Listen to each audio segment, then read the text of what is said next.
Hello everyone, आप सभी लोगों का स्वागत है टीचिंग परीक्षा के आज के इस वीडियो में, जिसके अंदर में फ्रेंड्स हम लोग यूपी शिक्षक भर्ती और देश में जितनी भी हमारी टीचिंग एग्जाम्स होती है उन सभी के लिए महत्वपूर्ण क्वेश्चंस को हम लोग सॉल्व करने वाले हैं। इस सेशन को आप लोग पूरा देखिएगा क्योंकि मैं इंपॉर्टेंट वाले प्रीवियस ईयर क्वेश्चंस को आप लोगों के साथ में डिस्कस करने वाला हूं। साथ साथ में बीच में हम लोग रिवीजन क्वेश्चंस भी करते रहेंगे। तो चलिए एक बहुत ही सुंदर से सफर पे आगे बढ़ते हैं हम लोग और बहुत सारे इंपॉर्टेंट क्वेश्चंस को सॉल्व करेंगे। लेकिन उससे पहले जितने भी बच्चे जिन्होंने यहाँ पर इस सेशन को लाइक कर दिया उन सभी लोगों का बहुत बहुत शुक्रिया। जल्दी से हाथ ऊपर करके बता देंगे जितने भी बच्चे जिन्होंने सेशन को ऑलरेडी लाइक कर दिया है।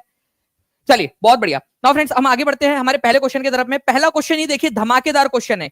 मैं आप लोगों को चैलेंज करता हूं कि ये क्वेश्चन मैं आपको फिर से बिना ऑप्शन के दूंगा कि आप लोग सॉल्व कर पाओगे। अगले 10 मिनट के अंदर में ही ये क्वेश्चन वापस से लगाऊंगा बिना ऑप्शन के साथ में। लेकिन पहले आप लोग यहाँ पर में इसको समझिए, ठीक है। उसके बाद में आप लोग मुझे बताना कि आप लोग सॉल्व कर पा रहे हो या नहीं इसको। देखिए अगर मैं बात करूं आप लोगों से फ्रेंड्स गदर पार्टी की, तो गदर पार्टी की स्थापना कब हुई थी? गदर पार्टी की स्थापना सैन फ्रांसिस्को के अंदर में हुई थी 1913 के अंदर में, ठीक है। तो गदर पार्टी की स्थापना याद रखेंगे सभी के सभी बच्चे, गदर पार्टी की स्थापना 1913 में। तो यहां पर मैं 1913 लिख दीजिए आप लोग, ठीक है। अब देखिए क्वेश्चन कितना इंपॉर्टेंट है, कितने सारे क्वेश्चंस आप लोगों के सॉल्व हो सकते हैं इससे। Servants of India society, servants of India society जो है फ्रेंड्स गोपाल कृष्ण गोखले के द्वारा 1905 में बनाई गई थी। चलिए ये एक और पॉइंट आप लोगों का याद हो गया, ठीक है। उसके बाद में बंगाल गैजेट या हिक्कीज बंगाल गैजेट जिसको बोला जाता था, ठीक है, ये भारत के अंदर में प्रकाशित होने वाला पहला न्यूज़पेपर था, पहला प्रिंट, ठीक है। तो ये याद रखना आप लोगों ने, ये इसकी स्थापना हुई थी 1780 के अंदर में, 1780 के अंदर में। और एशियाटिक सोसाइटी ऑफ बंगाल या बंगाल एशियाटिक सोसाइटी जिसको बोला जाता था, इसकी स्थापना हुई थी 1784 के अंदर में, ठीक है, विलियम जोन्स के द्वारा 1784 के अंदर में। मैं टीम से रिक्वेस्ट करूंगा कि इसी के ऊपर में बहुत सारे क्वेश्चंस बन सकते हैं। एक तो ये भी बन सकता है कि किसने कौन सा व्यक्ति था जिसने इस संस्था की स्थापना की, ये भी क्वेश्चन बन सकता है, ठीक है। तो अब आप लोग बताइए इसके अनुसार आंसर क्या होगा आपका। आप लोगों को जो है क्रोनोलॉजिकल ऑर्डर के अंदर में लगाना था। मैं अगले 10 मिनट के अंदर में ये क्वेश्चन बिना ऑप्शन के आप लोगों को दूंगा, फिर हम लोग वापस से देखेंगे कि आप लोग लगा पाते हो या नहीं, ठीक है, कितना आप लोग याद कर पा रहे हो। जी हाँ बिल्कुल, बीपीएससी वाले भी देख सकते हैं क्योंकि ये क्वेश्चन तो उसमें भी आ सकता है ना आपका। नाउ तो आंसर क्या हो जाएगा फ्रेंड्स इस पर्टिकुलर क्वेश्चन का? देखिए यहाँ पर मैं सबसे पहले बंगाल गैजेट जो है सबसे पहले आ जाएगा, यहाँ पर में 3 लगा दीजिए सबसे पहले। उसके बाद में एशियाटिक सोसाइटी 4, फिर उसके बाद में आ जाएगा आप लोगों का 2 सर्वेंट्स ऑफ इंडिया सोसाइटी, ठीक है, गोपाल कृष्ण गोखले वाली, और उसके बाद में फिर 1 आ जाएगा। तो 3 4 2 1, 3 4 2 1 ऑप्शन नंबर बी में दिया हुआ है, B is the correct answer. कितने लोगों का सही हुआ है हाथ ऊपर करके बता देंगे एक बार जल्दी से, जितने भी लोग हैं जिनका सही हुआ है। और मैं ये क्वेश्चन आपको वापस से दूंगा बिना ऑप्शन के। जितने लोग चैलेंज को एक्सेप्ट करते हैं कमेंट के अंदर में मेरे को बता देंगे कि जी सर चैलेंज एक्सेप्ट करते हैं, ये बिना ऑप्शन के भी हम लोग कर लेंगे। जल्दी से जितने लोग एक्सेप्ट कर रहे हैं बता देंगे मुझे। नेक्स्ट क्वेश्चन की तरफ में हम लोग आगे बढ़ते हैं फ्रेंड्स हमारे, ठीक है। आप लोगों को ये बताना है कि कौन सा वाला जो सेशन है, ठीक है, कौन से साल का इंडियन नेशनल कांग्रेस का सेशन कहां पर में हुआ था। ये क्वेश्चन यूपी आरओ के अंदर में आया हुआ क्वेश्चन है, एक्चुअल क्वेश्चन आप लोगों को बता रहा हूं मैं, ठीक है। तो सेशन को लाइक एंड शेयर भी जरूर करते रहिए आप लोग। अगर मैं बात करूं फ्रेंड्स 1916 का जो इंडियन नेशनल कांग्रेस का सेशन था कहां पर में हुआ था? आपको पता है ना, मुस्लिम लीग और ऑन इंडिया जो कांग्रेस है इन दोनों का साझा सम्मेलन हुआ था लखनऊ में। तो लखनऊ अधिवेशन इसको बोला जाता है 1916 में। अंबिका चरण मजूमदार जो उसके अध्यक्ष थे। 1905 का जो सेशन था ये भी बड़ा इंपॉर्टेंट है क्योंकि 1905 में बंगाल का बंटवारा हुआ था और ये सेशन हुआ था इंडियन नेशनल कांग्रेस का उस साल बनारस के अंदर में 1905 में। और इस सेशन के अंदर में जो है स्वदेशी की घोषणा की गई थी। ओके, 1946 का जो सेशन है, ओके, ये याद रखना है फ्रेंड्स आप लोगों का, आजादी के पहले का आखिरी सेशन था, मेरठ में आयोजित हुआ था ये, ओके, मेरठ में। और 1925 का सेशन इसलिए इंपॉर्टेंट है फ्रेंड्स क्योंकि इसके अंदर में सरोजनी नायडू अध्यक्षता की थी, पहली भारतीय महिला जिन्होंने अध्यक्षता की थी, ठीक है। तो ये कानपुर के अंदर में हुआ था। तो अब आप लोग बताइए इसका आंसर क्या होगा। ये भी क्या क्वेश्चन जो है बिना ऑप्शन के मैं आप लोगों को दिखा दूं? कितने लोग चाहते हैं जल्दी से हाथ ऊपर करके मेरे को बता देंगे, ठीक है। यहाँ पर मैं आप लोगों के कमेंट्स भी देख रहा हूँ, आप लोगों के लाइक्स और शेयर भी मैं देखता जा रहा हूँ कि कितना ज्यादा आप लोगों का रिस्पॉन्स है। जितना ज्यादा आपका रिस्पॉन्स रहेगा उतना अच्छे से हम लोग और ज्यादा रिवीजन करते जाएंगे, ठीक है। चलिए, तो ये भी अगर आप चाहोगे तो यस टाइप कर दीजिए कि जी सर करवा दीजिए। मैं भी बिना ऑप्शन के, इसको भी बिना ऑप्शन के आपको करवाता हूँ फिर, ठीक है, ताकि आप लोग अच्छे से कर सके। इसका आंसर सी हो जाएगा, ये ऑप्शन नंबर 3। 70% लोगों ने बिल्कुल सही आंसर लगाया है। नेक्स्ट क्वेश्चन की तरफ में आगे बढ़ते हैं हम लोग फ्रेंड्स। बुद्ध ने अपना पहला उपदेश सारनाथ में दिया था 5 शिष्यों को। अब ये जो उन्होंने उपदेश दिया था उस उपदेश को क्या कहा जाता है? क्या उसको निरंजना कहा जाता है? क्या उसको महाभिनिष्क्रमण कहा जाता है? उसको महापरिनिर्वाण कहा जाता है? उसको धम्मचक्र प्रवर्तन कहा जाता है? क्या कहा जाता है? फास्ट स्पीड में आप लोगों ने बताना है फ्रेंड्स, इंपॉर्टेंट क्वेश्चन है आप लोगों का। इसके अंदर में ये पूछा जा रहा है कि जब गौतम बुद्ध ने अपना पहला प्रवचन दिया उस घटना को क्या कहते हैं? तो उस घटना को कहा जाता है फ्रेंड धम्मचक्र प्रवर्तन। देखिए गौतम बुद्ध ने अपने 5 अनुयायियों को जो उन्होंने सीखा था वो बात बताई, वो बात सिखाई, ठीक है, अपना ज्ञान उन्होंने दिया। तो पहली बार ऐसा था कि जब धर्म की बात बताई गई तो यहां से धर्म का चक्का घूमने लगा, ऐसा माना जाता है। धर्म का चक्का घूमने लगा, धम्म चक्र प्रवर्तन, क्या बोलते हैं इसको, धम्म चक्र प्रवर्तन। बोल के बताओ जल्दी से एक बार। आप लोग जो है मन में भी बोलेंगे, अगर लाउडली बोल सकते हो तो बोलिए और लिख भी दीजिए ताकि आपको याद हो जाए। धर्म चक्र प्रवर्तन या धम्म चक्र प्रवर्तन इसको कहा जाता है।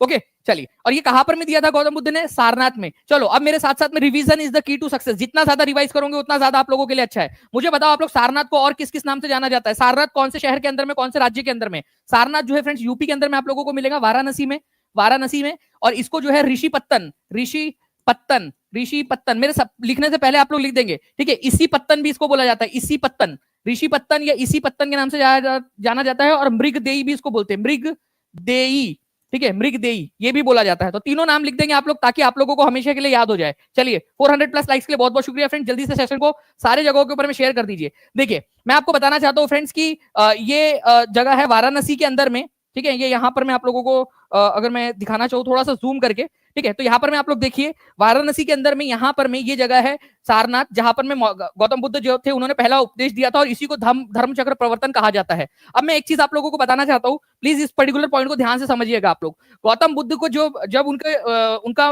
उनकी मृत्यु जो हुई थी उसको कहा जाता है महापरिनिर्वाण, ठीक है। तो गौतम बुद्ध का महापरिनिर्वाण कहां पर में हुआ था, जल्दी से बताइए कौन सा शहर है ये, कुशीनगर, ठीक है। इसको कुशीनारा के नाम से भी जाना जाता था यूपी के अंदर में, कुशीनारा जहां गौतम बुद्ध की मृत्यु हुई थी, महापरिनिर्वाण बोला जाता है उसको, ठीक है। तो ये चीज याद रखना है। एक पॉइंट आपको बता दूं क्या एक्स्ट्रा, प्लीज इसको भी याद रख लो यार, ठीक है, क्योंकि इंपॉर्टेंट है आप लोगों के लिए। जो इंपॉर्टेंट चीज है वो मैं बताता चलूंगा और आप लोगों को ये वाली सारी जो एचडी मैप्स है ये टीचिंग परीक्षा के एप्लीकेशन पे मिल भी जाएंगे, ठीक है। तो देखिए यहाँ पर में जो है ना फ्रेंड्स संत कबीर नगर है, संत कबीर नगर में एक जगह है लाहुरा देव, लिखो एक बार जल्दी से, लाहुरा देव। पहले क्या माना जाता था कि सबसे प्राचीनतम जो कृषि है वो मेहरगढ़ में हुई थी, ऐसा पहले हम मानते थे। लेकिन फ्रेंड्स आपको बता दूं कि अभी जो लेटेस्ट स्टडीज हुई है रिसेंट में, उससे ये पता चला है संत कबीर नगर जो डिस्ट्रिक्ट है यूपी का, उसके अंदर में लाहुरा देव नाम की जगह है, वहां पर में हमको सबसे पुराने, ठीक है, जो सबसे एंशिएंट जो कृषि है हमारी एग्रीकल्चर है नियोलिथिक एज की, नवपाषाण युग की, वो हमको मिलती है करीब 9000 साल पुरानी। तो प्राचीनतम कृषि के साक्ष्य हमको लाहुरा देव के अंदर में मिलते हैं, ठीक है, संत कबीर नगर के अंदर में। ये याद रखना आप लोगों ने, लाहुरा देव में। पहले माना जाता था मेहरगढ़ में हुई थी सबसे पहली खेती, लेकिन अभी लेटेस्ट स्टडी से पता चला उत्तर प्रदेश के संत कबीर नगर के अंदर में हुई थी। ओके, इसके अलावा जो है फ्रेंड्स यहाँ पर में यूपी के अंदर में एक और जगह है जहां पर में हमको चावल के अवशेष मिले हैं, कोल्डी हवा नाम की जगह है प्रयागराज में, कोल्डी हवा। तो कोल्डी हवा जो है वहां पर में चावल उगाने के भी सबूत मिले हैं अभी हाल फिलहाल के अंदर में। तो इंपॉर्टेंट वाली पॉइंट्स बता रहा हूं आप लोगों को। अगर आप बोलोगे कि सर एक एक करके सारे के सारे करवा दीजिए, मैं सारा आपको बता दूंगा। इवन जो है फ्रेंड्स यहाँ पर में आप देखिए आलमगीरपुर नाम की जगह है उत्तर प्रदेश। वैसे सबसे पहला कपास जो है वो मेहरगढ़ में उगाया गया था, लेकिन यूपी में सबसे पहला कपास कहाँ उगाया गया था, तो यूपी के अंदर में सबसे प्राचीनतम जो साक्ष्य मिले कपास उगाने के वो मेरठ में आलमगीरपुर के अंदर में मिले हैं। यूपी के अंदर में सबसे पुराना कपास उगाने के सबूत, ठीक है। अदरवाइज ओवरऑल कपास उगाने के सबसे प्राचीनतम सबूत मेहरगढ़ के अंदर में। चलिए, तो इसका आंसर जो है आप लोगों ने धर्मचक्र प्रवर्तन लगा दिया है।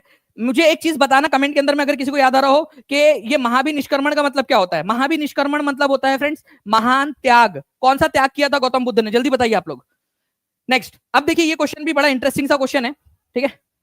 ये क्वेश्चन, इस प्रकार के क्वेश्चंस की प्रैक्टिस कितने लोग करना चाहते हैं? अगर मैक्सिमम लोग बोलेंगे तो मैं इस प्रकार के क्वेश्चंस की भी प्रैक्टिस आप लोगों को करवा सकता हूं, ठीक है। देखिए फ्रेंड्स, यहां पर मैं आप लोगों को दो स्टेटमेंट दिए जाते हैं, क्वेश्चंस पूछे जाते हैं आप लोगों से, आपको बताना होता है कि क्या एक्सप्लेनेशन सही है, असर्शन सही है, वगैरह वगैरह। दादा भाई नौरोजी जो है उन्होंने ईस्ट इंडिया एसोसिएशन बनाया था, ठीक है, कब? 1886 के अंदर में। कहा? लंदन में। तो 3 क्वेश्चन जो है फ्रेंड्स यहां पर में क्लियर हो गए आपके। दादा भाई नौरोजी ने ईस्ट इंडिया एसोसिएशन बनाया था, ठीक है। चलो ये वाला बिल्कुल सही है, मैं आपको बता रहा हूं, याद रखना है आप लोगों ने। ईस्ट इंडिया एसोसिएशन दादा भाई नौरोजी ने, ईस्ट इंडिया एसोसिएशन दादा भाई नौरोजी ने कब बनाया था? 1866 में बनाया था, ये भी सही है। ईस्ट इंडिया एसोसिएशन दादा भाई नौरोजी ने 1886 में कहा बनाया था? लंदन में बनाया था, ठीक है। तो 3 क्वेश्चन आप लोगों के यहां पर में हो गए। तो पहला वाला जो है फ्रेंड्स ये बिल्कुल सही है, 3 क्वेश्चन के साथ में आप लोगों की प्रिपरेशन हो गई है। नाउ नेक्स्ट, वो क्यों बनाया था उन्होंने, क्यों किया, इतनी जो है यहाँ पर तामझाम उन्होंने क्यों किया? वो इन्फ्लुएंस करना चाहते थे ब्रिटिशर्स को, ठीक है, ब्रिटिश पब्लिक ओपिनियन को। वो बताना चाहते थे ब्रिटिशर्स को, देखो कि भारतीयों के ऊपर में कितना अत्याचार हो रहा है। ओके, तो ये सारी चीजें बताने के लिए, ब्रिटिशर्स को इन्फ्लुएंस करने के लिए उन्होंने इतना तामझाम किया था। तो ए भी सही है और बी, आर भी सही है। तो आर जो है वो ए का करेक्ट एक्सप्लेनेशन है कि उन्होंने क्यों बनाया ये। उन्होंने, दादा भाई नौरोजी ने ईस्ट इंडिया एसोसिएशन क्यों बनाया लंदन में? क्योंकि वो चाहते थे कि ब्रिटिशर्स के मन में सेंसिटिविटी पैदा की जा सके, वो ब्रिटिशर्स के मन में डाल सके कि कैसे, देखिए आपके जो कुछ लोग हैं भारत में जाकर भारतीयों पर अत्याचार कर रहे हैं, ये बताना चाहते थे। अब बताओ इसका आंसर क्या होगा यहां से, थोड़ा सा दिमाग लगाओ आप लोग अपने मन से, ठीक है, और आंसर लगाने की कोशिश करो। तो ए और आर दोनों के दोनों सही है, और आर जो है वो एक्सप्लेन कर रहा है ए को, ठीक है, आर ए को एक्सप्लेन कर रहा है, इसलिए आंसर सी हो जाएगा। समझ में आया क्या? ठीक है, इस तरह से भी क्वेश्चन बनते हैं आप लोगों के, तो प्लीज इसको याद रखना है आप लोगों ने। अगर आप लोगों का रिस्पांस अच्छे से रहता है तो मैं इस तरीके के भी बहुत सारे क्वेश्चंस आप लोगों को करवाता रहूंगा। ठीक है, तो बस आपने क्या करना है, ज्यादा से ज्यादा शेयर करने देना है इस सेशन को लाइक कर देना है आप लोगों ने फ्रेंड्स, और कमेंट के अंदर में आंसर करते रहेंगे आप लोग। Okay, C is the correct answer. Dadabhai Naoroji ने जो है कौन से साल में ईस्ट इंडिया एसोसिएशन की स्थापना की थी, आप लोग बताइए जल्दी से। अब देखिए, very very very important question, इसको इंपॉर्टेंट मार्क करो आप लोग, इसको छोड़कर नहीं जा सकते आप लोग इस क्वेश्चन को। ठीक है, इस क्वेश्चन में आप लोग देखिए फ्रेंड्स क्या बोला गया आप लोगों को, इसमें बोला गया है कि आपको सही जो है क्रोनोलॉजी लगानी है। ठीक है, क्रोनोलॉजी लगानी है, तो आपको पता होना चाहिए ये सारी चीजें। मैं आपको बता दूं फ्रेंड्स कि ये जो केसरी वाला जो है ना ये क्वेश्चन, ये DSSB जो है टीजीटी उसके अंदर में सिंगल क्वेश्चन आया था। आप देखिए, आपको मैं हाई लेवल क्वेश्चन करा रहा हूं, DSSB में तो सिंगल क्वेश्चन आया था ये केसरी। तो ये कब है, 1881 की बात है, केसरी वाला। डायरेक्ट पहले आपको यही बता देता हूं क्योंकि वो क्वेश्चन ऑलरेडी आ चुका है। ठीक है, उसके बाद में जो है फ्रेंड्स असैसिनेशन ऑफ कर्जन वाइली की हत्या किसने की थी? ठीक है, तो कर्जन वाइली की हत्या जो है फ्रेंड्स मदन लाल ढींगरा ने कर दी थी 1909 में। ठीक है, तो मदन लाल ढींगरा, ठीक है, मदन लाल ढींगरा 1909 में उन्होंने लंदन में जाकर कर्जन वाइली की हत्या कर दी थी। ठीक है, चलिए, उसके बाद में एग्जीक्यूशन ऑफ खुदीराम बोस। खुदीराम बोस जो है फ्रेंड्स आप लोगों को पता होना चाहिए कि अनुशीलन समिति के सदस्य थे खुदीराम बोस और प्रफुल्ल चाकी। ठीक है, तो प्रफुल्ल चाकी और खुदीराम बोस इन दोनों ने मुजफ्फर जो है जो मुजफ्फरपुर जो बॉम्ब कॉन्स्पिरेसी थी उसके अंदर में क्या किया था, उन्होंने वहां के जो किंग्सफोर्ड एक जज हुआ करते थे, मैजिस्ट्रेट, डिस्ट्रिक्ट मैजिस्ट्रेट, उनके ऊपर में बम फेंक दिया था। ठीक है, उस आरोप में, ठीक है, इन दोनों के ऊपर में आरोप लगाया गया। प्रफुल्ल चाकी ने जो है क्या कर ली थी, खुदकुशी कर ली थी, उन्होंने सुसाइड कर लिया था, बोले मैं पकड़ा नहीं जाऊंगा करके, आजाद था, आजाद हूं, आजाद मरूंगा। ठीक है, तो प्रफुल्ल चाकी ने सुसाइड कर लिया। खुदीराम बोस को पकड़ लिया गया था और खुदीराम बोस को 11 अगस्त 1908 को फांसी दी गई थी। ठीक है, तो खुदीराम बोस को फांसी दी गई थी 1908 के अंदर में। ठीक है, चलिए, अलीपुर बॉम्ब कॉन्स्पिरेसी भी बोला जाता है उसको। तो खुदीराम बोस को 1908 में फांसी दी गई थी। ठीक है, सबसे यंगेस्ट पर्सन बन गए थे वो फांसी लेने वाले, जिनको फांसी दी गई थी। ठीक है, नाउ अब यहां पर मैं देखिए अल हिलाल न्यूज़पेपर अबुल कलाम आजाद का, अल हिलाल और अल बलग ये दो न्यूज़पेपर है फ्रेंड्स अबुल कलाम, मौलाना अबुल कलाम आजाद के। अल हिलाल न्यूज़पेपर किसका है, ये अपने आप में क्वेश्चन बनता है। चलो मुझे बताओ, अल हिलाल, मैं टीम से रिक्वेस्ट करूंगा कि प्लीज प्रैक्टिस क्वेश्चंस बना दीजिए बच्चों के लिए, ताकि फास्ट फॉरवर्ड आंसर कर सके, वन लाइनर एकदम स्पीड में गोली की रफ्तार से बच्चे को आंसर करने वाले बना दीजिए। अल हिलाल न्यूज़पेपर किसका था, अबुल कलाम आजाद का। ठीक है, और ये उन्होंने कब स्टार्ट किया था, 1912 के अंदर में, और उसके अगले साल अल बलग नाम से भी एक अखबार निकाला था उन्होंने। अब बताओ आंसर क्या होगा, सही क्रोनोलॉजी क्या है। कर्जन वाइली की हत्या कब हुई थी, 1909 के अंदर में। खुदीराम बोस को फांसी दी गई थी 1908 के अंदर में। बाल गंगाधर तिलक ने 1881 के अंदर में केसरी नामक अखबार निकाला था। अबुल कलाम आजाद के द्वारा अल हिलाल नामक न्यूज़पेपर कब निकाला गया था, 1912 के अंदर में। उसके अगले ही साल अल बलग भी निकाला था उन्होंने। अब आंसर आप लोग लगा दो जल्दी से। ठीक है, 3 2 1 4, 3 2 1 4, 3 2 1 4, 3 2 1 4, ऑप्शन नंबर ए में दिया हुआ है। कितने लोगों का सही हुआ, केवल 35% लोगों ने सही आंसर लगाया था। हाथ ऊपर करके बता देंगे कितने लोग हैं यहाँ पर में जिन्होंने सही आंसर लगाया था। ठीक है, देखो कॉन्फिडेंस आप लोगों का बढ़ता रहेगा, आप लोगों को रिस्पॉन्स करना है। ठीक है, कमेंट के अंदर में आंसर्स करते रहिए आप सभी के सभी लोग। ओके, चलिए नाउ फ्रेंड्स आगे बढ़ते हैं। इसके ऊपर में भी आप लोगों को जो है मैं थोड़ी देर में क्वेश्चन बता दूंगा। एक इंपॉर्टेंट क्वेश्चन है, उस कवि का नाम क्या था जिसने ब्रिटिश उपनिवेशवाद के विरुद्ध भोजपुरी में एक लोकप्रिय गीत लिखा था। ठीक है, फिरंगिया नाम से। ओके, जिसकी वजह से जो है फ्रेंड्स इनकी पोयम को बैन भी कर दिया गया था। बताइए जल्दी से, एक भोजपुरी लेखक जिन्होंने फिरंगिया नामक एक कविता लिखी, ठीक है, उनका नाम क्या था।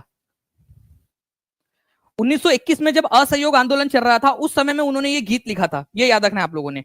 ओके, तो फिरंगिया नामक जो कविता है, फिरंगिया भोजपुरी भाषा के अंदर में लिखी गई थी मनोरंजन प्रसाद सिन्हा। ठीक है, इनको कई बार मनोरंजन प्रसाद सिंह भी लिखा जाता है, दोनों ही लिखा जाता है। ठीक है, तो मनोरंजन प्रसाद, ये एग्जाम में सिर्फ मनोरंजन आया था इस वजह से मैंने ये लिखा है जो आपको एग्जाम में आया था। ठीक है, तो मनोरंजन प्रसाद सिंह, ठीक है, ये भी लिखते हैं, और यहां पर में कई बार जगह पे सिन्हा भी लिखा जाता है। ठीक है, इस तरीके से तो दोनों ही आते हैं नाम एग्जाम के अंदर में, ये याद रखना है आप लोगों ने, मनोरंजन प्रसाद सिंह या मनोरंजन प्रसाद सिन्हा।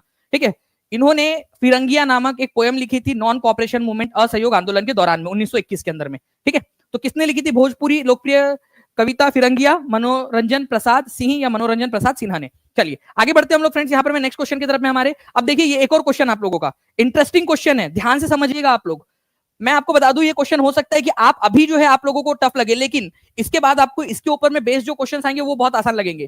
ठीक है, अभी थोड़ी देर के अंदर में हम लोग रिवीजन भी करने वाले हैं, तो सभी लोग यहाँ पर में अच्छे से करते रहेंगे इसको। यहां फोर्ट विलियम कॉलेज की बात हो रही है। मैं आपसे कहूंगा कि फोर्ट विलियम कॉलेज के बारे में आपको पता होना चाहिए। फोर्ट विलियम कॉलेज जो है इसकी स्थापना ये बोल रहा है कि 10 जून 1800 सन 1800 में की गई थी। फोर्ट विलियम कॉम्प्लेक्स जो है कलकत्ता में। फोर्ट विलियम कॉम्प्लेक्स अंग्रेजों का जो मेन जहां से कामकाज चलता था वो कॉम्प्लेक्स था फोर्ट विलियम कॉम्प्लेक्स। वहीं पे फोर्ट विलियम कॉलेज एक कॉलेज बनाया गया था। यहां पर में क्या होता था कि जो इंडियन लैंग्वेजेस है वो सिखाई जाती थी ब्रिटिश ऑफिसर्स को, जो आईएएस वगैरह बनते थे उन लोगों को ट्रेनिंग दी जाती थी यहाँ पर में। ठीक है, तो ब्रिटिश ऑफिसर्स को ट्रेनिंग देने का अड्डा था ये बेसिकली। ओके, ब्रिटिश ऑफिसर्स को इंडियन लैंग्वेजेस सिखाई जाती थी ताकि वो प्रशासन सही तरीके से चला सके। अब बताइए आप लोग क्या सही है यहाँ पर में। तो अगर मैं आप लोगों से कहूँ फ्रेंड्स कि पहला वाला सन 1800 सही है, लेकिन ये जो मंथ है वो गलत दिया है। देखिए एग्जामिनर ने क्या किया, एग्जामिनर देखिए क्या कर रहा है, और यहीं पे आप लोगों का जो है डिसाइड हो जाएगा। यहां पर में जून नहीं था, ये जुलाई था। अब देखिए एग्जामिनर एक लेवल आगे चला गया। सन 1800 तो सबने याद कर लिया कि सन 1800 में लॉर्ड वेलेस्ली जो थे, ये भी पूछा जाता है किसके किसके समय में हुआ था। लॉर्ड वेलेस्ली के समय में। लिख देता हूं मैं आप लोगों के लिए, वेलेस्ली लिख लो सभी लोग। लॉर्ड वेलेस्ली जो थे उन्होंने जो है इसको स्थापित किया था फोर्ट विलियम कॉलेज को, अंग्रेज अधिकारियों को भारतीय भाषाओं की ट्रेनिंग देने के लिए। जुलाई सन 1800 के अंदर में, सन जुलाई 1800 में, ये याद रखना था आप लोगों ने। ठीक है, इसको इस क्वेश्चन को लेके हम घुमा फिरा के ले थोड़ी देर के अंदर में कितने लोग चाहते हैं। ठीक है, हाथ ऊपर कर देंगे और सेशन को लाइक जरूर करते रहेंगे आप लोग। अगर आप बोलोगे तो इसको भी हम लोग एक प्रैक्टिस के तौर पर लेते हैं कुछ क्वेश्चन को भी। तो पहला वाला गलत है, दूसरा वाला सही है, तो आंसर हो जाएगा आपको ओनली 2। ठीक है, क्यों गलत था समझ में आ गया आप लोगों को, हाँ या ना। चलिए आगे बढ़ते हैं हम लोग फ्रेंड्स यहाँ पर मैं नेक्स्ट क्वेश्चन की तरफ। चलिए जल्दी से हम लोग रिवीजन कर लेते हैं पहले, फिर हम लोग और नए क्वेश्चंस देखेंगे। आप लोग बताना मुझे कि रिवीजन में आपका कितना स्कोर आया। रेडी, कितने लोग रिवीजन के लिए रेडी, हाथ ऊपर कर देंगे जल्दी से। पहला क्वेश्चन, भारतीय उपमहाद्वीप में प्रकाशित होने वाला पहला अंग्रेजी भाषा का अखबार कौन सा था, जल्दी बताइए आप लोग। एसएससी स्टेनो में आया हुआ क्वेश्चन 1 2 3 4 5, आप लोगों का आंसर आ गया बंगाल गैजेट। ये याद रखना आप लोगों ने, हिक्की ने निकाला था इसको। ठीक है, जेम्स अगस्टस हिक्की ने कब निकाला था, 1780 के अंदर में। ये भी याद रख लीजिएगा आप लोग, भारत में प्रकाशित होने वाला पहला न्यूज़पेपर। जल्दी जल्दी अब इसका आंसर आप लोगों ने करना है एकदम स्पीड में। ठीक है, जल्दी जल्दी से बताइए, ए की जोड़ी किसके साथ लगेंगी, बी की, सी की, डी की किसके साथ लगेंगी। तो आपको याद रखना है फ्रेंड्स कि यहाँ पर में 1916, ठीक है 1916 का सेशन लखनऊ में हुआ था। ठीक है, लखनऊ के अंदर में, तो सी की जोड़ी जो है आपकी 1 के साथ लगने वाली है। ठीक है, कानपुर में सेशन हुआ था 1925 के अंदर में, बी की जोड़ी जो है वो आपकी लगने वाली है 4 के साथ में। मेरठ में सेशन हुआ था 1946 के अंदर में, तो ए की जोड़ी लगने वाली है आपकी 3 के साथ में, और बनारस में हुआ था 1905 में, तो डी की जोड़ी लगने वाली है आपकी 2 में। ठीक है, तो ऐसा कितने लोगों ने सही कर दिया है, कमेंट के अंदर में आंसर करते रहेंगे आप लोग, जितना जो कर सके एक एक करके आंसर करते रहो। ठीक है, मेरठ की ए की जोड़ी लगा दो आप लोग, ए की जोड़ी 3 के साथ, फिर दूसरे कमेंट में लिख दो जल्दी से, ताकि स्पीड में आप लोग आंसर कर सके मेरे बताने के पहले। ठीक है, तो ऐसे ही आंसर करते रहेंगे आप सभी के सभी। ओके, और मजा आए तो मुझे बता देना आप लोग कि ऐसे ही सर प्रैक्टिस करनी है। गौतम बुद्ध ने अपना पहला उपदेश कहां पर में दिया था, जल्दी बताइए आप लोग। ठीक है, ब्रिकदेही के अंदर में दिया था, सारनाथ में दिया था, या इसी पत्तन के अंदर में दिया था, चलिए जल्दी बताएंगे आप लोग। गौतम बुद्ध ने अपना पहला प्रवचन, जिसको ठीक है धर्म चक्र प्रवर्तन के नाम से भी जाना जाता है, या धम्म चक्र प्रवर्तन भी बोलते हैं, कहां पर में दिया था। जितने भी लोग बी आंसर लगा रहे हैं उन सबका गलत है, क्योंकि मृगदेही, सारनाथ और ऋषि पत्तन, और इवन ऋषि पत्तन ये भी सब एक ही जगह है। ठीक है, तो यहां पर में आंसर हो जाएगा more than one of the above, क्योंकि एक ही नाम है ये सारे के सारे। कितने लोगों का ये वाला पॉइंट सही हुआ है, ये आप आंसर कर देंगे। ऋषि पत्तन, इसी पत्तन, सारनाथ, मृगदेही उसी जगह का नाम है, एक ही जगह के नाम है ये, तो आंसर डी हो जाएगा आप लोगों का। नेक्स्ट क्वेश्चन की तरफ मैं आगे बढ़ने से पहले बता दूं फ्रेंड्स कि ये आपको बताया था मैंने, कुशीनगर। ठीक है, यहाँ पर में गौतम बुद्ध का महापरिनिर्वाण हुआ था, यहाँ इनकी मृत्यु हुई थी। वाराणसी के अंदर में उन्होंने जो है पहला उपदेश दिया था अपना, ये याद रखेंगे आप लोग। निम्नलिखित में से किसने अल हिलाल नामक समाचार पत्र शुरू किया था, स्पीड में आंसर कर दीजिए आप लोग।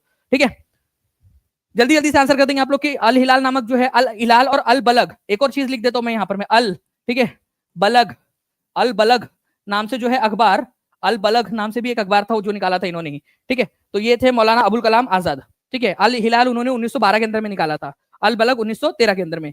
फोर्ट विलियम कॉलेज की स्थापना किस गवर्नर जनरल के द्वारा की गई थी, जल्दी बताइए आप लोग। थोड़ी देर पहले हम लोगों ने देखा है, तो फोर्ट विलियम कॉलेज सन 1800 में, और अभी तो आप लोग दूध का जला छाछ भी फूक फूक कर पीता है। ठीक है, जुलाई सन 1800 के अंदर में। ठीक है, और ज्यादा फूकना है तो फिर 10 जुलाई सन 1800 को, ठीक है, इसकी स्थापना हुई थी। तो आंसर क्या हो जाएगा आप लोगों का फ्रेंड्स, आंसर हो जाएगा यहाँ पर मैं आप लोगों का लॉर्ड वेलेस्ली, रिचर्ड वेलेस्ली ने की थी। ठीक है, कलकत्ता में। ठीक है, चलिए नेक्स्ट क्वेश्चन की तरफ में हम लोग आगे बढ़ते हैं फ्रेंड्स। आप लोगों के ब्रिटिश भारत में सैन्य बल पर केंद्रीय राजस्व का कुल कितना प्रतिशत होता था, मतलब जब ब्रिटिश समय काल था तो सेना के ऊपर में अंग्रेज बहुत पैसा खर्च करते थे, मतलब टैक्स का पैसा हमसे लेते थे। ठीक है, और सेना के ऊपर में बहुत ज्यादा पैसा खर्च करते थे। ठीक है, तो आप लोगों को बताना है कि कितना पैसा खर्च होता था, कितना परसेंट होता होगा, आप लोगों को क्या लगता है। ठीक है, तो फ्रेंड्स लगभग 40%, ठीक है, पैसा केवल सेना पे खर्च कर देते थे ये लोग। मतलब जो पैसा भारत के लोगों पर खर्च हो सकता था, भारत की तरक्की पे खर्च हो सकता था, भारत में इंडस्ट्री लगाने पे खर्च हो सकता था, भारत में एजुकेशन सड़कें बनाने के ऊपर में खर्च हो सकता था, वो पैसा वो लोग सेना पे खर्चा करते रहते थे अंग्रेज लोग। ठीक है, तो 40% जो है फ्रेंड्स, ये याद रखना, ये एग्जाम में आया हुआ क्वेश्चन है, डायरेक्टली आप लोगों से पूछा जाएगा। तो मिलिट्री फोर्सेस जो है उसके ऊपर में लगभग 40% खर्च होता था। एग्जाम का क्वेश्चन नहीं है आपका डायरेक्ट।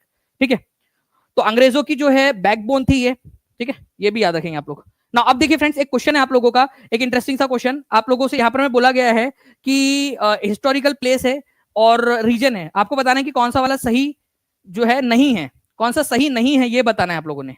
ठीक है, तो जल बिहारी फेयर, ठीक है, तो जल बिहारी फेयर या जल विहार मेला ये कहां पर में लगता है आपका? तो जल विहार मेला जो है फ्रेंड्स, ये याद रखना है आप लोगों ने, बुंदेलखंड में लगता है। और बुंदेलखंड रीजन कहां पर में पड़ता है आपका? बुंदेलखंड वो रीजन है आपका जो आप लोगों ने याद रखना है फ्रेंड्स, मध्य प्रदेश और उत्तर प्रदेश दोनों में पड़ता है। ठीक है, एमपी प्लस यूपी। ठीक है, तो ये तो बिल्कुल सही है, ये वाला सही है आपका। ठीक है, फिर है बटेश्वर का मेला, बताइए जल्दी से बटेश्वर मेला कहां पर में लगता है? ओके, तो कार्तिक जो महीना होता है उसकी षष्ठी, जो छठवां दिन होता है ना फ्रेंड्स, उस दिन ये मेला शुरू होता है। कार्तिक महीने के कार्तिक मंथ के छठवें दिन, षष्ठी के दिन, षष्ठी बोलते हैं जिसको, जनरली अक्टूबर के आसपास में पड़ता है आपका। ठीक है, तो बटेश्वर मेला कहां पर में पड़ेगा आप लोगों का? जी बिल्कुल, तो वेस्टर्न यूपी के अंदर में पड़ता है, और वेस्टर्न वेस्टर्न रीजन जो है यूपी का, ठीक है, आगरा वगैरह वाला जो इलाका है वहां पर में पड़ता है। आगरा में, आगरा वेस्टर्न इलाके में आता है, बिल्कुल सही बात है, आगरा में होता है स्पेशली ये, आगरा और उसके आसपास वाले इसमें। ठीक है, उसके बाद में जो है फ्रेंड शुक्रताल मेला। ठीक है, शुक्रताल मेला कहां पर में आयोजित होता है? तो मुजफ्फरनगर के अंदर में आयोजित होता है शुक्रताल मेला, मुजफ्फरनगर के अंदर में शुक्रताल मेला। वही बलदेव छठ मेला अगर हम लोग बात करेंगे तो ये कहां पर में होता है, ये बताइए आप लोग? ये मथुरा के अंदर में आयोजित होता है, ना कि पूर्वांचल के अंदर में। तो मथुरा में आयोजित होता है, ये याद रखना है आप लोगों ने, मथुरा में, मथुरा। ओके, ये एग्जाम में आया हुआ क्वेश्चन है, इसी वजह से आप लोगों को करवा रहा हूं ये। चलिए, तो ये प्लीज इसको याद रख लीजिएगा आप लोग। तो आंसर इसका ऑप्शन नंबर सी हो जाएगा कि सी जो है वो गलत है। नाउ नेक्स्ट क्वेश्चन की तरफ में हम लोग आगे बढ़ते हैं फ्रेंड्स। ये पूरा का पूरा आप लोगों को मिल जाएगा टीचिंग परीक्षा के यूट्यूब चैनल पे और टीचिंग परीक्षा के टेलीग्राम ग्रुप के ऊपर में भी। तो टेलीग्राम ग्रुप को भी सभी लोग ज्वाइन कर लेंगे और टीचिंग परीक्षा का एप्लीकेशन भी, चैनल को सब्सक्राइब जरूर कर लेंगे सभी जितने भी लोग देख रहे हैं। नाउ नेक्स्ट क्वेश्चन की तरफ में हम लोग आगे बढ़ते हैं फ्रेंड्स। अगर आपको ये चाहिए देवी पट्टन मेला कहां पर में होता है, ठीक है, कंपिल फेयर कहां पर में होता है, बटेश्वर मेला आगरा में होता है, ठीक है, दादरी मेला बलिया के अंदर में होता है आप लोगों का, गोविंद साहेब, ठीक है, आजमगढ़ जो अंबेडकर नगर जिसको बोलते हो आप लोग, वहां पर में कैलाश मेला जो है आगरा के अंदर में होता है, सैयद सालार मेला जो है बहराइच के अंदर में होता है। ये सारी की सारी चीजें आप लोगों को मिल जाएंगी, ठीक है, टीचिंग परीक्षा के एप्लीकेशन के ऊपर में। तो हर एक बच्चा टीचिंग परीक्षा एप्लीकेशन जरूर डाउनलोड कर लेगा, और जो पेड स्टूडेंट है उन लोगों को नोटिफिकेशन भी भेज देंगे, इमेज वाले सेक्शन में डाल देंगे। टीम प्लीज इसको डाल दीजिएगा।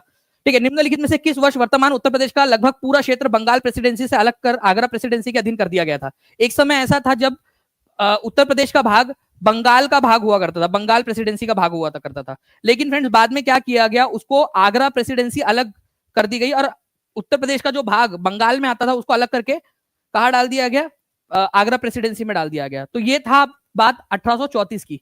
ठीक है, 1834 के अंदर में जो आज का जो उत्तर प्रदेश का भाग देखते हो आप, वो आगरा प्रेसिडेंसी हुआ करती थी। ठीक है, आगरा प्रेसिडेंसी। ठीक है, ये याद रखना आप लोगों ने।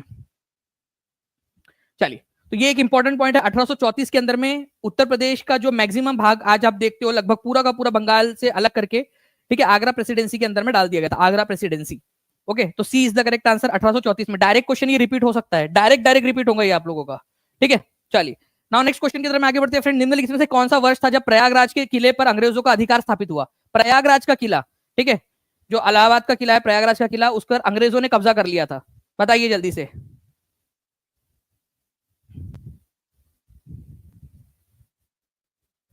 तो प्रयागराज के किले के ऊपर में अंग्रेजों ने कब कब्जा कर लिया था? तो देखिए, प्रयागराज का जो किला है फ्रेंड्स, आप लोगों को बता दूं, ये अकबर ने बनवाया था 1583-84 के अंदर में। ठीक है, प्रयागराज का जो किला है 1583 से 1584 के बीच में अकबर ने बनवाया था प्रयागराज का किला। ठीक है, और इस पर अंग्रेजों ने कब कब्जा कर लिया था, ये आप लोगों से पूछा जा रहा है। तो अंग्रेजों ने पूरी तरह से कब्जा कर लिया, ठीक है, या अंग्रेजों को मिल गया सादत अली खान के समय काल के अंदर में, 1797 में। ठीक है, ये याद रखना है आप लोगों ने। तो 1797 में अंग्रेजों ने पूरा अपने कब्जे में ले लिया। ठीक है, 1797 के अंदर में। और वो कौन व्यक्ति था जिसने ये अंग्रेजों को दे दिया था? ठीक है, तो उस समय में यहाँ का जो लोकल शासक हुआ करता था सादत अली खान। ठीक है, तो सादत अली खान ने फोर्ट अंग्रेजों को दे दिया था। सादत सादत अली खान, ठीक है, ये लोकल रूलर था यहाँ का जिसने ये अंग्रेजों को दे दिया था, ठीक है, 1797 के अंदर में। और इससे पहले ही आप लोगों को पता है फ्रेंड कि 1765 की संधि हो चुकी थी बक्सर के लड़ाई के बाद में, ठीक है, इलाहाबाद की संधि। तब भी इनको नहीं मिला था ये किला। बाद में धीरे धीरे धीरे धीरे अंग्रेजों ने अपने कब्जे में लेते गए और बोला कि हमको दे दो, ये पूरा किला हमको दे दो, ठीक है। तो ये किला ही रख लिया था अंग्रेजों ने। ओके, चलिए ना नेक्स्ट क्वेश्चन की तरफ हम लोग आगे बढ़ते हैं फ्रेंड्स। आप लोगों को बताना है कि 18वीं शताब्दी के उत्तरार्ध में किसे प्राय कंपनी बहादुर की शानो शौकत का स्थानीय प्रतिनिधि कहा जाता था, ठीक है, in the second half of 18th century. मतलब 1750 के बाद की बात हो रही है यहाँ पर में, ठीक है। Aura and authority of the company बहादुर, कंपनी बहादुर की शानो शौकत का प्रतीक मान लिया गया था उसको, किसको, भाई ये तो कंपनी बहादुर को रिप्रेजेंट कर रहे हैं।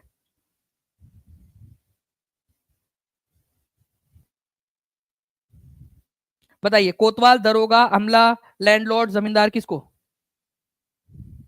तो जो देखिए फ्रेंड, जो दरोगा हुआ करते थे उस समय के, ठीक है, जो कंपनी के द्वारा, ईस्ट इंडिया कंपनी के द्वारा जिनको नियुक्त किया जाता था, ये लोग बिल्कुल वैसी ही शानो शौकत और वो सारी चीजें लेने लग गए थे जो कि कंपनी बहादुर, मतलब कंपनी को मिलनी चाहिए थी, या कंपनी के बिहाफ पे पूरा शासन चला रहे थे, ठीक है। तो ये आप लोगों ने याद रखना है फ्रेंड्स कि दरोगा जो हुआ करते थे वो कंपनी बहादुर के नाम पे या कंपनी के नाम पे शानो शौकत अपना बिल्कुल लिए जा रहे हैं, ऐश की जिंदगी जीते थे, ठीक है, दारोगा साहब। तो दरोगा ये जो थे, ये अदरवाइज पहले कोतवाल वगैरह हुआ करते थे, उनके मुगलों के समय में उनके पास इतनी पावर नहीं थी जितनी दरोगा के पास में दे दी गई थी अंग्रेजों के समय काल के अंदर में।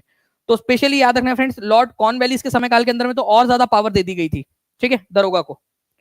तो ये याद रखना है आप लोगों ने कि कोतवाल की जगह पे नए जो ऑफिसर लाए गए थे दरोगा, ये लोग ऐशो आराम की जिंदगी जीते थे, इसी वजह से उनको aura and authority of the company बहादुर, इस तरीके से कई सारे लेखकों ने उनका उल्लेख किया है दरोगाओं का, ठीक है।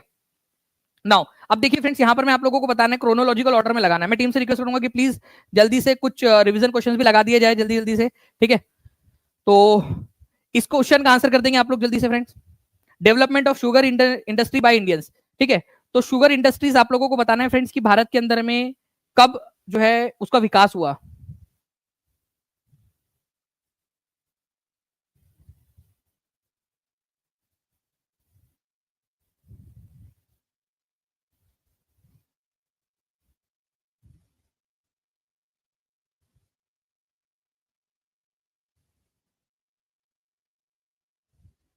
जी, तो देखिए फ्रेंड्स, भारत के अंदर में जो शुगर इंडस्ट्रीज है, ठीक है, मैं आप लोगों को बताना चाहूंगा कि शुगर इंडस्ट्रीज जो है भारत के अंदर में 1920 के दशक के अंदर में थोड़ी सी पनपना स्टार्ट हुई, शुगर इंडस्ट्रीज का विकास होना स्टार्ट हुआ भारत के अंदर में। और 1932 के अंदर में शुगर इंडस्ट्रीज प्रोटेक्शन एक्ट आया था 1932 के अंदर में, ठीक है। तो 1920 के दशक में, 1920 के दशक में स्टार्ट हुई बनना, और 1932 के अंदर में finally Indian sugar protection act आया था, Indian sugar industries protection act, Indian sugar industries protection act आया था 1932 के अंदर में, ठीक है। फर्स्ट जूट मिल इन रिशरा, रिशरा के अंदर में पहली जो जूट मिल लगी थी ये कब लगी थी, कौन से साल में लगी थी ये बता देंगे आप लोग, ठीक है। तो जूट मिल भारत के अंदर में कब लगाई गई थी। और भारत के अंदर में और क्या बोला है आप लोगों का, steel industry first time Jamshed ji Tata ने लगाया था 1907 में, टिस्को 1907 में, ठीक है, टिस्को। और फर्स्ट टेक्सटाइल मिल इन बॉम्बे, ये भी बता देंगे आप लोग।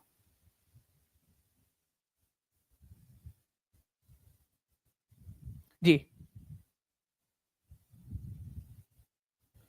भारत के अंदर में जो पहली जूट मिल जो है फ्रेंड्स बंगाल के इलाके अंदर में रिशरा के अंदर में जो लगाई गई थी, वो लगाई गई थी आप लोगों की जॉर्ज एक्लैंड करके एक व्यक्ति हुआ करते थे, उनके द्वारा 1855 में, ठीक है, 1855 में, ठीक है, रिशरा के अंदर में लगाई गई थी। कहाँ लगाई गई थी, रिशरा में।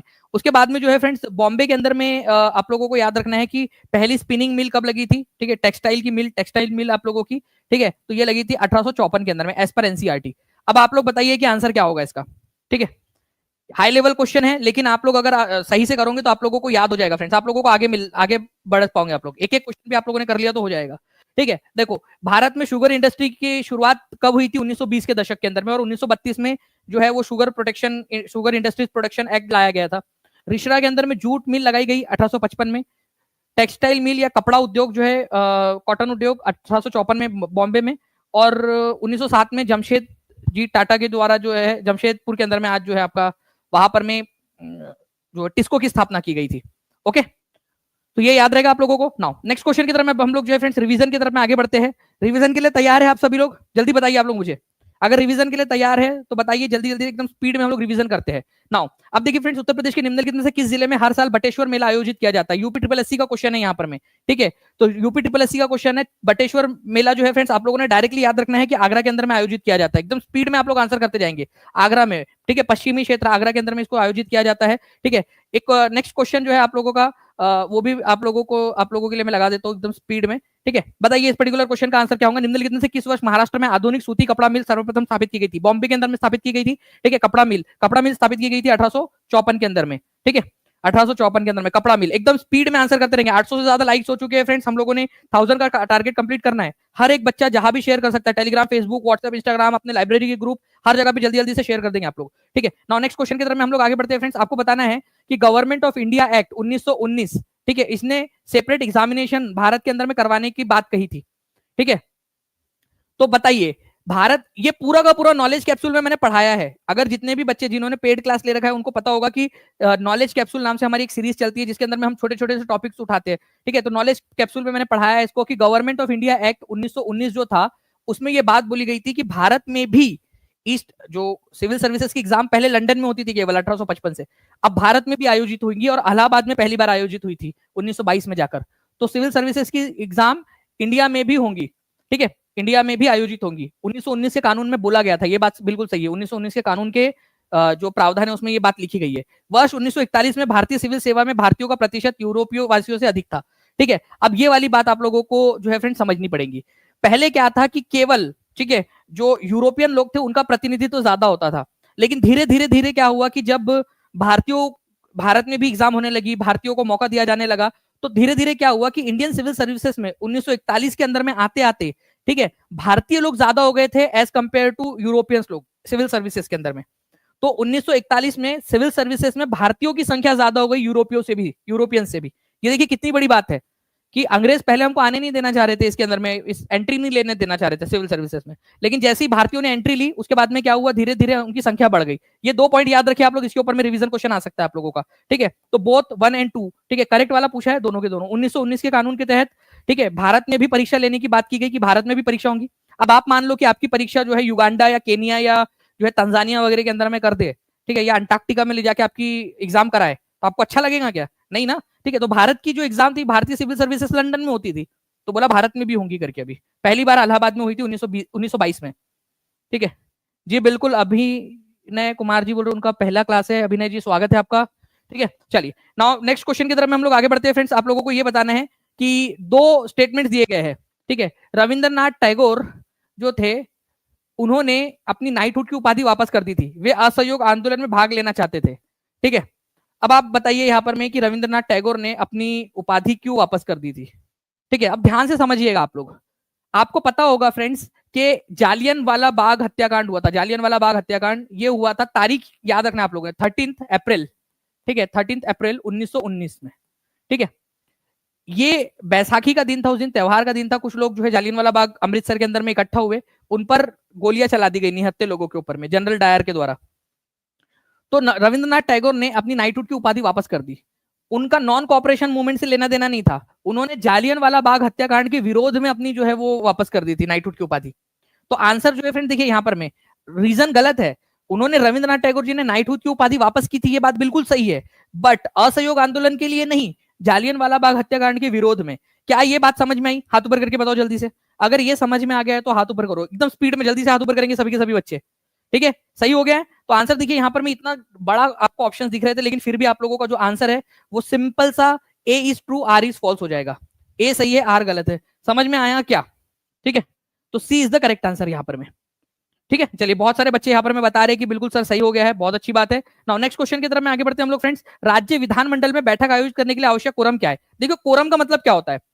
कोरम मतलब, मान लीजिए कि अगर मैं कहूं यहां पर में कि कम से कम अगर 100 बच्चे होंगे तभी ये क्लास आगे बढ़ेगी, नहीं तो जैसे ही 100 से बच्चे कम होंगे वैसे हम क्लास रोक देंगे। तो हमारा कोरम क्या हो गया यहां पर में? 100 हो गया, ठीक है। वैसे ही क्या होता है ना कि अलग अलग, वैसे मैं आप एक बच्चा भी रहेगा तो भी मैं पढ़ाऊंगा, उसमें कोई इशू नहीं है, लेकिन मैं आपको बता रहा हूं कि कोरम, अगर मान लीजिए कि आपको विधानसभा चलानी है या विधान परिषद चलानी है या राज्यसभा लोकसभा कहीं पे कुछ भी चलाना है आप लोगों ने, ठीक है, तो विधानमंडल में, ठीक है, क्या होता है कि 10%, कम से कम 10% लोग जो है वो होना जरूरी है।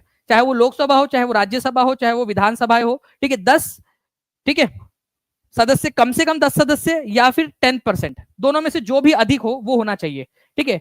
तो 10%, ठीक है, तो 10 मेंबर और 1/10, ठीक है।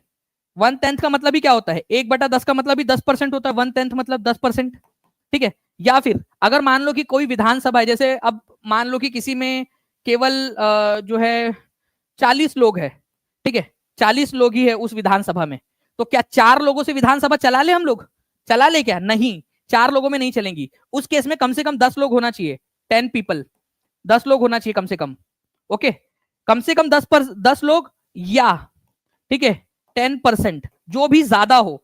अगर 10% हम देखेंगे 40 का तो 4 ही आता है, लेकिन 10 लोग देखेंगे तो 10 ज्यादा आता है ना, तो 10 होना चाहिए या फिर 10%, ये बहुत ही इंपॉर्टेंट है, इसको समझो आप लोग, 10 या 10%, दोनों में से जो ज्यादा होगा वो।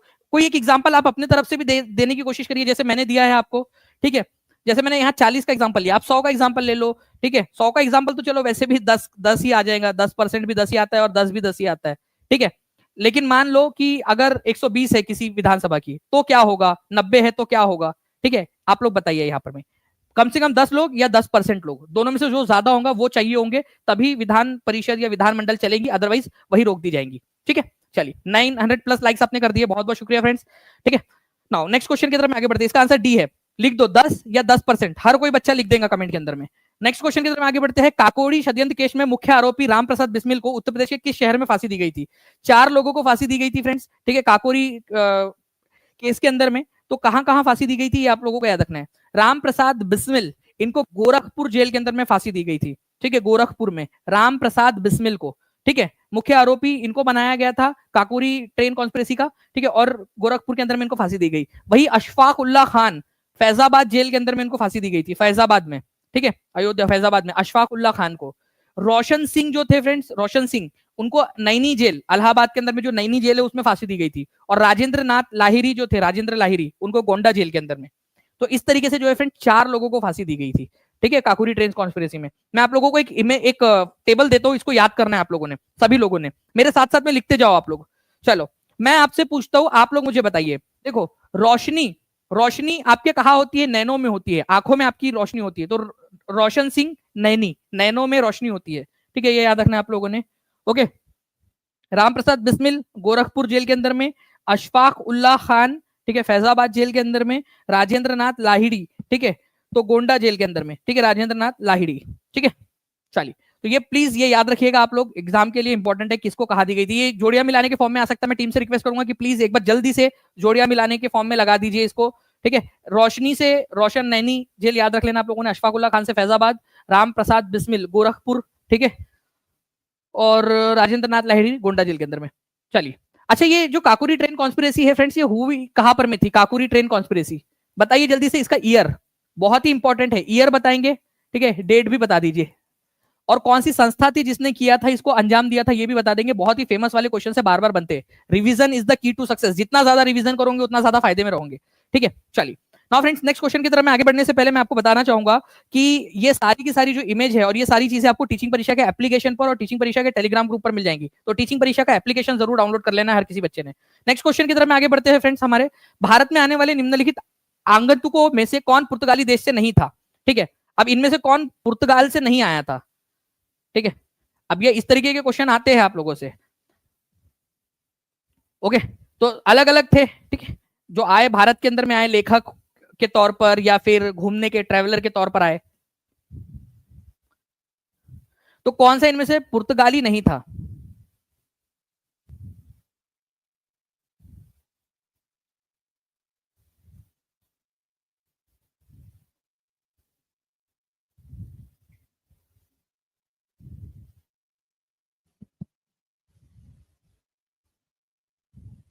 जी, तो देखिए फ्रेंड्स, यहां पर मैं आप लोगों को बता दूं कि जो पीटर मंडी है, ठीक है, जिसको पीटर मंडी बोलो या मुंडी लिखकर आता है, लेकिन एक्चुअल में पीटर मंडी है इसका नाम, ठीक है। तो ये पीटर मंडी जो है, इन्होंने क्या किया था फ्रेंड्स, ये भारत में आए थे और ये ब्रिटिशर थे, ये क्या थे, ब्रिटिशर थे, ब्रिटिशर, ये याद रखना आप लोगों ने।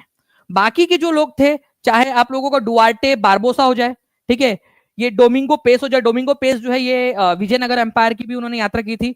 चाहे या फर्नानुओ, ठीक है, फर्नाओ नूनीज हो जाए, तो फर्नानुओ नूनीज ये भी एक पुर्तगाली थे, ठीक है, ये याद रखना आप लोगों ने, पुर्तगाली, पोर्तुगीज जूइश एक व्यक्ति थे, फर्नानुओ नूइज, ये भी एक इंपॉर्टेंट पॉइंट आप लोगों का बनता है। और इन्होंने भी विजयनगर एम्पायर की यात्रा की थी। मतलब तुम्हारे चचा का लड़का डोमिंगो पीएस, ठीक है, और फर्नानुओ नूनीज, इन्होंने दोनों ने ही विजयनगर एम्पायर की यात्रा की है, विजयनगर एम्पायर के अंदर में, ठीक है, ये याद रखना है आप लोगों ने। ओके, तो डुआर्टे बारबोसा पुर्तगाली था, लेखक, ठीक है, डोमिंगो पेस यात्री और लेखक पुर्तगाली था, फर्नाओ नूनीज पुर्तगाली था, ये पीटर मंडी जो है ये ब्रिटिशर था, पीटर मंडी ब्रिटिश था, ठीक है। चलिए आगे बढ़ते हैं हम लोग फ्रेंड्स, यहाँ पर मैं नेक्स्ट क्वेश्चन की तरफ में हमारे, चलिए बताइए यहाँ पर मैं पंचवर्षीय योजना, मैंने आप लोगों को पूरी की पूरी पंचवर्षीय योजना याद करवाई है। कितने लोगों ने देखा है पेड क्लास में, जल्दी से बता दीजिए आप लोग, ठीक है, हाथ ऊपर करके बताओ कितने लोगों ने देखा है पेड क्लास में, मैंने आप लोगों से पूरी पूरी 12 की 12 पंचवर्षीय योजना याद करवाई आप लोगों को। तो अब देखिए जो पहली पंचवर्षीय योजना थी वो किसके नाम पर है, तो पहली पंचवर्षीय योजना जो है फ्रेंड्स ये याद रखना है आप लोगों ने, पहली पंचवर्षीय योजना, ठीक है, आप लोगों की जो है वो है हेरोड डोमर मॉडल के ऊपर में आधारित, हेरोड डोमर मॉडल, ये याद रखेंगे आप लोग। सेकंड पंचवर्षीय योजना जो है फ्रेंड्स ये याद रखना है आप लोगों ने, ठीक है, सेकंड पंचवर्षीय योजना महालनोबिस मॉडल पर आधारित है। तो ए की जोड़ी लग जाएंगी आप लोगों की 2 के साथ, बी की जोड़ी लग जाएंगी 4 के साथ, 2 और 4 यहीं पे दिया हुआ है और कहीं तो है नहीं, तो 2 के अलावा आंसर हो नहीं सकता आप लोगों का, ऑप्शन नंबर 2 के अलावा, ठीक है। थर्ड, ठीक है, एस चक्रवर्ती मॉडल जो है आप लोगों का थर्ड नंबर पे आता है, एस चक्रवर्ती, और इसके अलावा हम लोग और भी जो है नाम जोड़ते, क्योंकि कई सारे लोग थे जिसके जो इसमें थे, जिसमें से एक एस चक्रवर्ती भी थे, अदरवाइज और भी लोग थे जो इसके अंदर में शामिल थे। और चौथी वाली पंचवर्षीय योजना अशोक रुद्र मॉडल के ऊपर में आधारित थी, ठीक है। तो ये आप लोगों ने याद रखना है, इंपॉर्टेंट पॉइंट एग्जाम के अंदर में पूछ सकते हैं, ठीक है। यहां पर मैं सिर्फ एक आप लोगों को जो है फ्रेंड्स याद रखना है, थर्ड पंचवर्षीय योजना किसके मॉडल पर आधारित थी, थर्ड वाली, ठीक है। तो वो आप लोग एस चक्रवर्ती मॉडल और इसके अलावा जो है फ्रेंड्स और भी जो लोग थे उनके ऊपर में आधारित। ओके चलिए,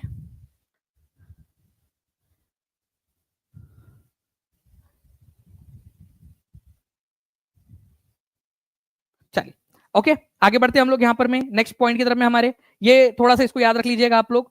नेक्स्ट क्वेश्चन हमारा, निम्नलिखित में से किसे गुरु नानक ने अपना उत्तराधिकारी घोषित किया था। गुरु नानक देव जी जो है फ्रेंड्स ये याद रखेंगे आप सभी लोग कि पहले सिख गुरु थे, फर्स्ट गुरु, ठीक है। उन्होंने अपना उत्तराधिकारी किसको घोषित किया, ठीक है, तो उन्होंने किया था भाई लेहना को, ठीक है, भाई लेहना। इनको किस नाम से फिर जाना गया ये आप लोगों को बताना है, भाई लेहना, ठीक है। तो गुरु नानक देव जी ने अपना उत्तराधिकारी किसको घोषित किया, ये अपने आप में एक इंपॉर्टेंट क्वेश्चन है। और उसके बाद में आप लोगों से ये पूछा जा सकता है कि उनको किस नाम से फिर जाना गया। ओके, गुरु नानक देव जी के जो सक्सेसर थे, लेहना इनका नाम था, ठीक है। और इनको गुरु अंगद के नाम से हम लोग जानते हैं, ठीक है, गुरु अंगद, ये याद रखिएगा प्लीज, बहुत इंपॉर्टेंट है आप लोग, ठीक है। तो भाई लेहना जिनको बाद में हम लोग गुरु अंगद के नाम से जानते हैं, गुरु अंगद सेकंड नंबर के गुरु, ठीक है। पहले गुरु कौन थे, गुरु नानक देव जी, और सेकंड नंबर के गुरु अंगद देव जी, ठीक है। ये दोनों के दोनों इंपॉर्टेंट है, याद रखिएगा आप लोग। इनको लेहना के नाम से या भाई लेहना बोला जाता था, बाद में उनको गुरु अंगद बोला जाने लगा।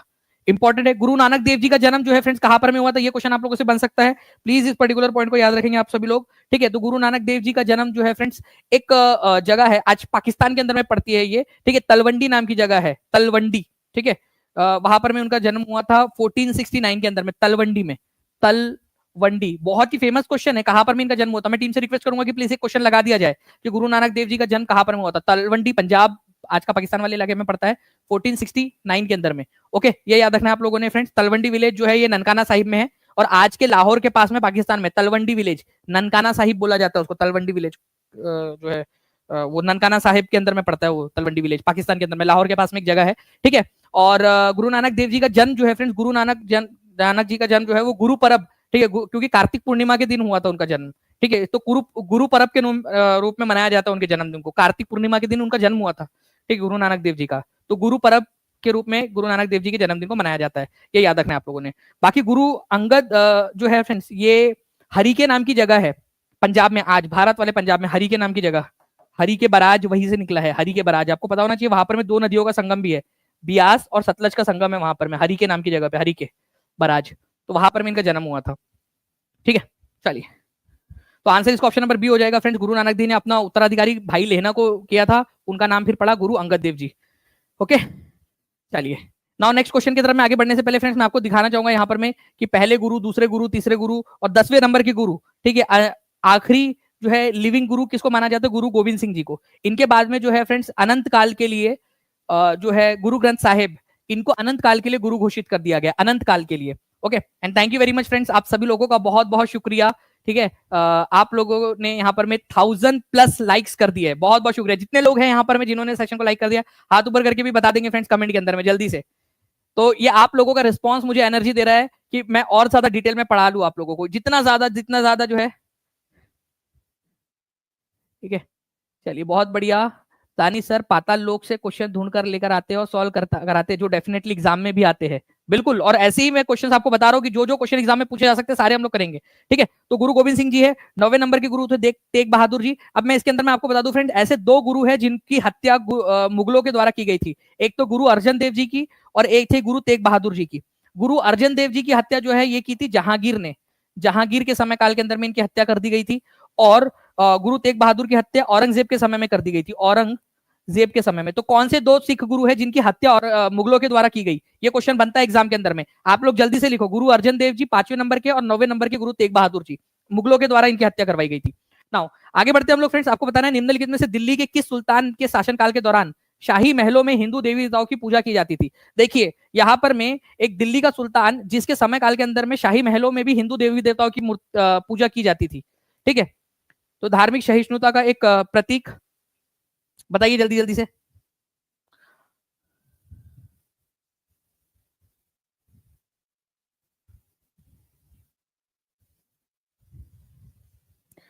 अरे ये क्या हो गया इसको, चलिए।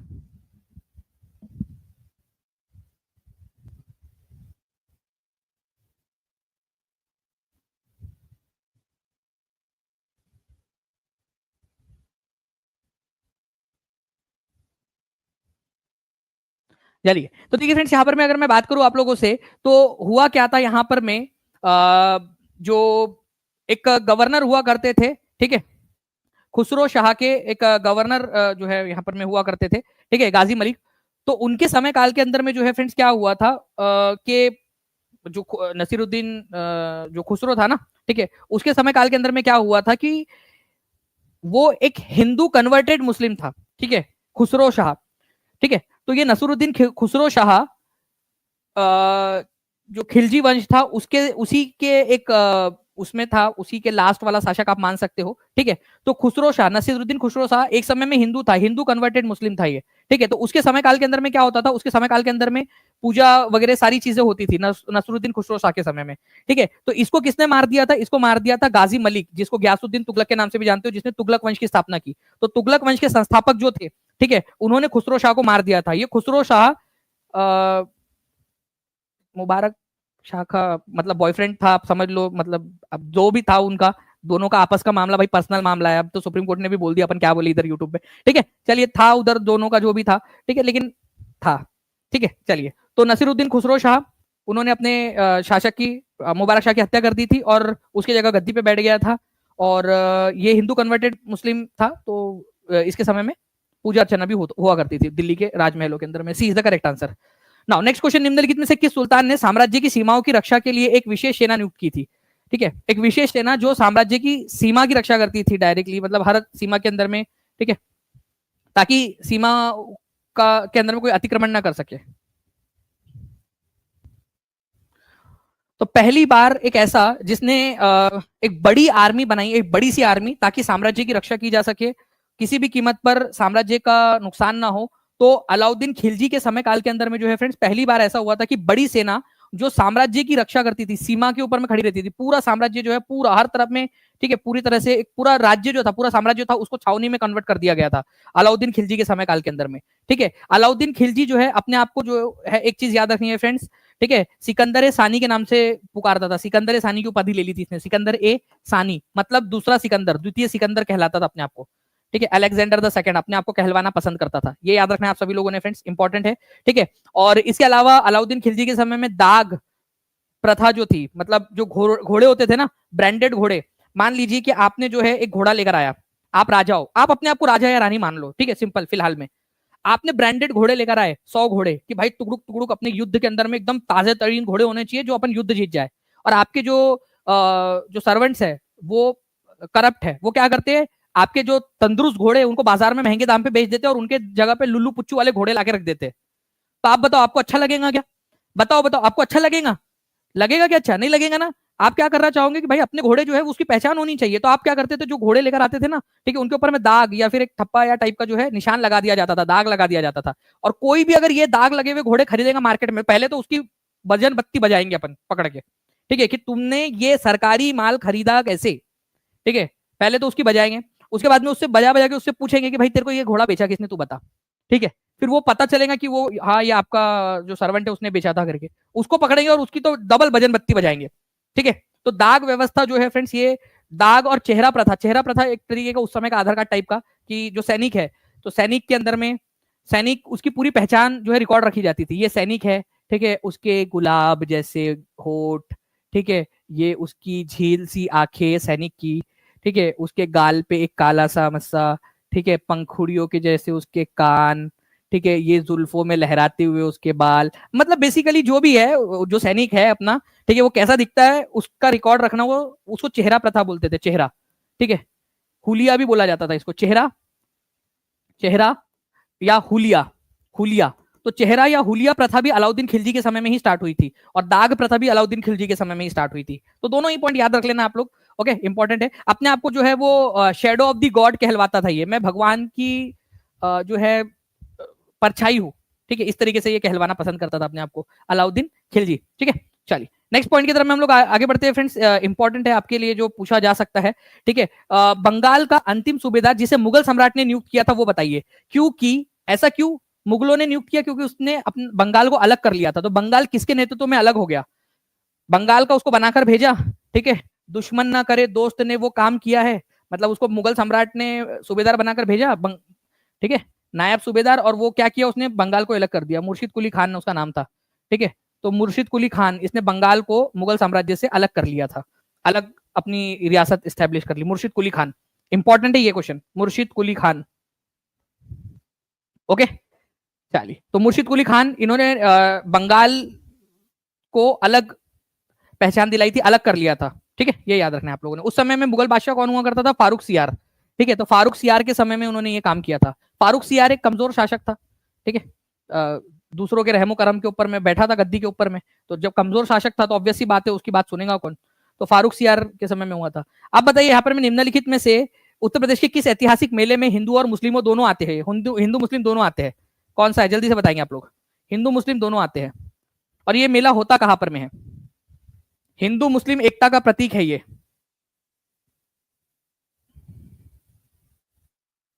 ठीक है, होली के बाद में जो सेकंड संडे आता है जनरली वहां से स्टार्ट होता है ये मेला।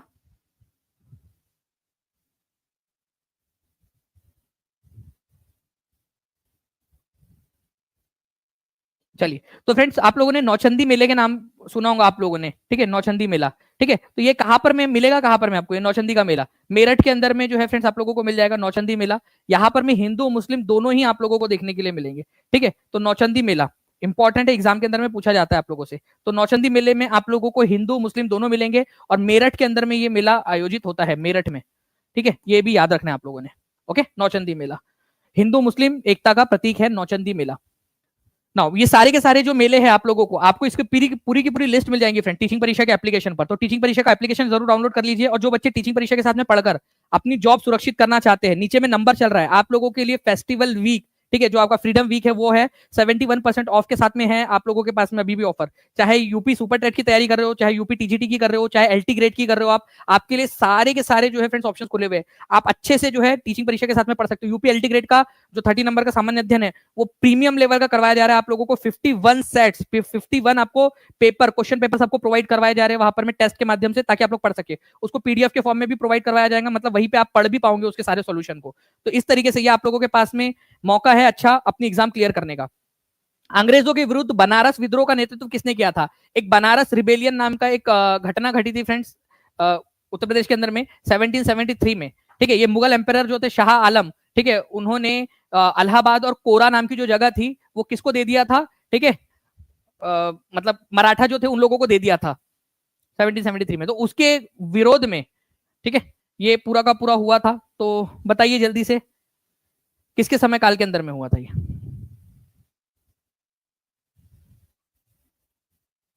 किसने नेतृत्व किया था इसका? अंग्रेजों के विरुद्ध बनारस विद्रोह का नेतृत्व किसने किया था? तो बनारस विद्रोह धीरे धीरे जो फ्रेंड्स बनारस, इलाहाबाद और जो आपके उसके आसपास वाले इलाके थे, कोरा स्पेशली, ठीक है, ये मराठाओं के कंट्रोल में था। फिर धीरे धीरे ये अंग्रेजों को दिया जाने लगा। तो ये जो बनारस विद्रोह था आप लोगों का, ये 1781 के अंदर में जो है बहुत तेजी से उभरा।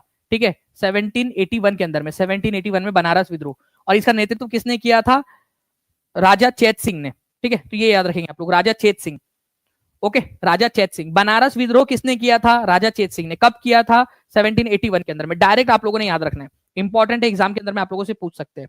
ठीक है, तो अंग्रेजों को जो धीरे धीरे वहां की सारी चीजें प्रोवाइड करवाई जा रही थी, ट्रांसफर किए जा रहे थे, उसके उसके विरोध के अंदर में। ठीक है, चलिए बहुत बढ़िया फ्रेंड्स, आप लोगों के आंसर्स आ रहे हैं यहाँ पर। मैं नेक्स्ट क्वेश्चन की तरफ में आगे बढ़ते हैं। आप लोग, मैं उम्मीद करता हूँ कि आप लोग एकदम स्पीड में इसका आंसर करोगे। ठीक है, नेक्स्ट क्वेश्चन आप लोगों को आपकी स्क्रीन के ऊपर में ये रहा। भारत के सब पुराने 16 महाजनपदों में से कितने महाजनपद वर्तमान उत्तर प्रदेश में स्थित है? आरओ यारो के अंदर में आया हुआ क्वेश्चन। ठीक है, कितने महाजनपद उत्तर प्रदेश के अंदर में आप लोगों को मिलेंगे?